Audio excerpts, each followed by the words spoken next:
Standard 10, Subject English, Unit 4.4, The Height of the Ridiculous, Oliver Wendell Holmes. A little information about our poet, Oliver Wendell Holmes. Oliver Wendell Holmes, August 29, 1809 to October 7, 1894, was an American physician, poet, and polymath based in Boston. A member of the Fireside Poets, he was acclaimed by his peers as one of the best writers of the day. His most famous prose works are the Breakfast Table series. He was also an important medical reformer. In addition to his work as an author and poet, Holmes also served as a physician, professor, lecturer, and inventor. And although he never practiced it, he received formal training in law. Let us read and understand the explanation of the poem, The Height of the Ridiculous. I wrote some lines once on a time, in wondrous merry mood, and thought, as usual, men would say, they were exceeding good. They were so queer, so very queer, I laughed as I would die. Albeit in the general way, a sober man am I. The difficult words in these lines, wondrous, delightful, albeit, though, sober, clear-headed, or serious. Here in these lines, the poet tells us that once when he was in a very happy mood, he wrote a few lines. He thought, as usual, people or men would say that they were exceedingly good.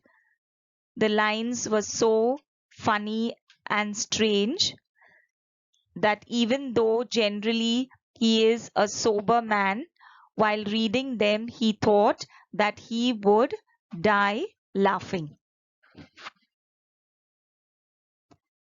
I called my servant and he came.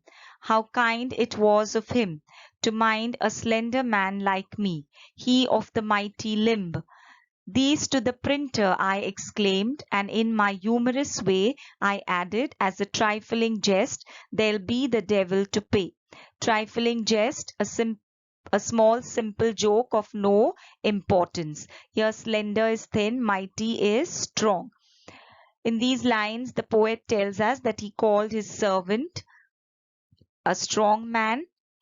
He remarks that it was very kind of his servant to obey a thin man or a slender man like him. The poet asked his servant to take them to the printer, to take that paper where he had written those lines to the printer, adding lightly or in a humorous way that there would be strong reactions to it.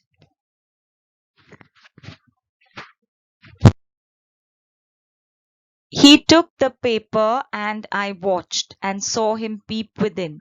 At the first line he read, his face was all upon the grin. He read the next, the grin grew broad and shot from ear to ear.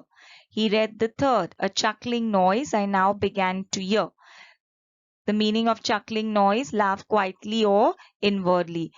Here in these lines, the poet tells us that his servant took the paper and as the poet watched him, he saw him look at what was written. The servant began to peep within what was written. He read the first line and started grinning. His face was all upon the grin. So the servant read the first line and he began grinning. As he read the next line, the grin grew broad or it grew wider. And when he read the third line, he started chuckling to himself. The fourth, he broke into a roar. The fifth, his waistband split. The sixth, he burst 5 buttons off and tumbled in a fit. Here in these lines, the poet tells us that when the servant read the fourth line, he started roaring with laughter. When he read the fifth line, he laughed so hard that his waistband split.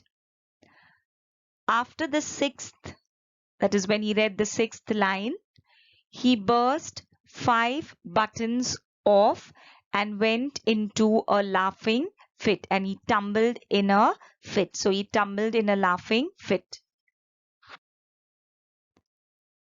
10 days and nights with sleepless eye, I watched that wretched man. And since I never dare to write as funny as I can. The meaning of wretched here, in a helpless condition. So that man, the servant, was in a helpless condition. So here in these lines, the poet tells us that he watched over that wretched man or that helpless man for 10 days and nights without sleeping. So he never dared to write anything funny or anything humorous again. Figures of speech in the poem The Height of the Ridiculous. The line in wondrous merry mood is a tautology. What is a tautology? When two words or phrases in a sentence mean the same thing, that figure of speech is a tautology. So here wondrous and merry mean the same thing. Wondrous is delightful or happy. Merry is also happy. The second one, they were so queer, so queer. This is a repetition. What is a repetition? When words are repeated in the sentence for poetic effect. So here the word queer is repeated. A sober man am I. This is an inversion when there is no correct prose order. So the correct prose order will be I am a sober man. So a sober man am I is an inversion. To mind a slender man like me. This figure of speech is an alliteration. What is an alliteration? When sounds are repeated in the sentence, that's an alliteration. So here the sound of M is repeated. The grin grew broad. This is also an alliteration. The sound of G is repeated in this line. And shot from year to year.